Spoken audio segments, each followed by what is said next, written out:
महबूबा मुफ्ती के लिए बीजेपी से दुश्मनी इस वक्त बहुत भारी पड़ रही है। उनकी पार्टी में बगावत चरम पर है। और आपको यह भी बता दें कि उनके 5 विधायक बागी हो चुके हैं। इन 5 विधायकों में 3 विधायक जम्मू के हैं। जम्मू जो कि बीजेपी का गढ़ है, वहां बीजेपी ने अच्छा प्रदर्शन किया था और यह बीजेपी का इलाका माना जाता है।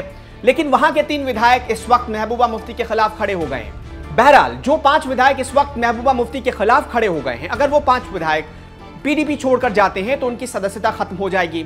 ऐसे में उन्होंने एक खास रणनीति बनाई है। रणनीति ये कि पार्टी के 2/3 विधायक मुफ्ती के खिलाफ खड़े हो जाएं, जो कि ऐसी स्थिति बनती हुई नजर नहीं आ रही। अब जरा इसे ऐसे समझिए कि जैसे ही मुफ्ती मोहम्मद सईद का निधन हुआ, उसके बाद से ही महबूबा मुफ्ती पार्टी की बागडोर संभालने लगी थी, लेकिन उनकी पकड़ पार्टी में बेहद कमजोर होती जा रही थी। और जैसे ही बीजेपी के साथ सरकार से पीडीपी अलग हुई, उनकी पकड़ और कमजोर हो गई। उनके अपने विधायक उनकी बात तक नहीं सुनते, खबर यह भी आ रही है। और ऐसे में 5 विधायक जो बागी हैं, वो बाकी विधायकों से संपर्क साध रहे हैं ताकि महबूबा मुफ्ती के खिलाफ, जो अब तक परिवारवाद का एक बड़ा इशू रहा है पीडीपी में, उसके खिलाफ विधायक खड़े हो सके। कुछ विधायक जो महबूबा मुफ्ती का फोन तक नहीं उठा रहे या उनकी बात तक नहीं सुन रहे, उन विधायकों से भी 5 बागी विधायक संपर्क करने की कोशिश कर रहे हैं।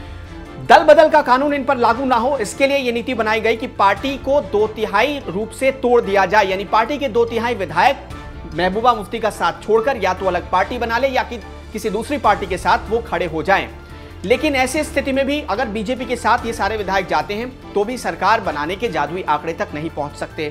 और ये विधायक चाहते हैं कि अगर वो कोई ठोस कदम उठाते हैं या कोई ऐसा कदम जिसमें रिस्क है, उसका कोई नतीजा निकलना चाहिए, सरकार बननी चाहिए। ऐसी स्थिति में ये सारे विधायक एक साथ, यानी 19 विधायक एक साथ आ सकते हैं। बहरहाल चिंता महबूबा मुफ्ती के लिए सबसे बड़ी यह है कि वो पार्टी को एकजुट कैसे रखेंगी। 5 बागी विधायकों के साथ और विधायक बागी ना हो, इसके लिए महबूबा मुफ्ती क्या अब आगे चाल चलती हैं, ये देखने वाली बात होगी।